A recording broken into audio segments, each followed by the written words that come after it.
কৌরবের অনেক সেনা, কিন্তু পাণ্ডবরা কিন্তু কম ছিল, কিন্তু তাদের কাছে একজন দুর্দান্ত স্ট্র্যাটেজি, তুমি জানো তার নাম কি? তুমি জানো ভগবান শ্রীকৃষ্ণ। তার স্ট্র্যাটেজিটা রেসপেক্টেই কিন্তু যুদ্ধটা জিতে হয়েছিল, not because of the immense force that is also required, but the good strategy is required. For example, in this particular chapter, তুমি ভালো করে দেখো, this is based on the NCERT যে সাব টপিকস করা হয়েছে, and that is in the some basic concepts, তুমি দেখতে পারবে 1.1 থেকে 1.10 অবধি আছে।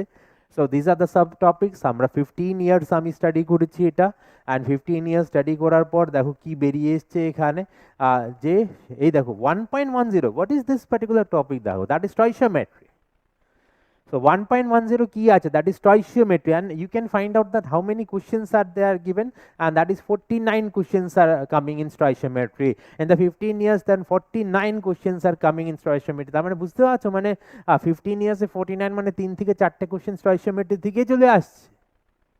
হাউ ইম্পর্টেন্ট দিস ইজ, মানে কতটা ইম্পর্টেন্ট, আমি যদি আগে জানতে পারতাম, আমি 1.1 পড়ো 1.2 পড়ো এইভাবে করবে না, কিন্তু আগে এটা ক্লিয়ার রাখবে স্ট্র্যাটেজিটা, তাহলে এখানে 49 আসছে। তারপরে কে বলো তো, দ্যাট ইজ মূল কনসেপ্ট, ভেরি ভেরি ইম্পর্টেন্ট। তাহলে এটা ফার্স্ট প্রায়োরিটি কিন্তু স্টয়চিওমেট্রি, সেকেন্ড প্রায়োরিটি মূল কনসেপ্ট, তারপরে কে বলো তো, তারপরে এখানে চলে আসছে অ্যাটমিক অ্যান্ড মলিকুলার মাসেস আছে একটা, তারও কিছু কোশ্চেন্স আসছে 8টা মতন।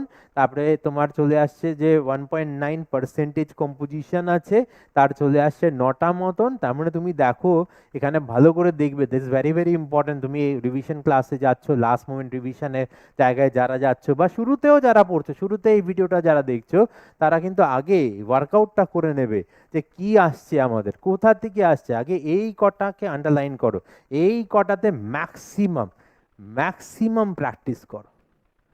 তাহলে কি আমি এইগুলো ছেড়ে দেবো? না, আমি কিন্তু এটা বলছি না যে ওগুলো ছেড়ে দাও। I am not saying that you leave the rest, I am saying that you are going to practise max max max. Remember this one, you are going to practice max with respect to 1.7 to 1.10. Out of that, what is standing out is 1.10, and that is your stoichiometry, that is standing out.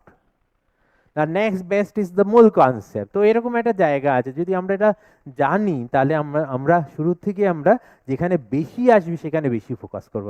Ultimately দেখো, knowledge is very important, concept is very important, but what is the use of that concept?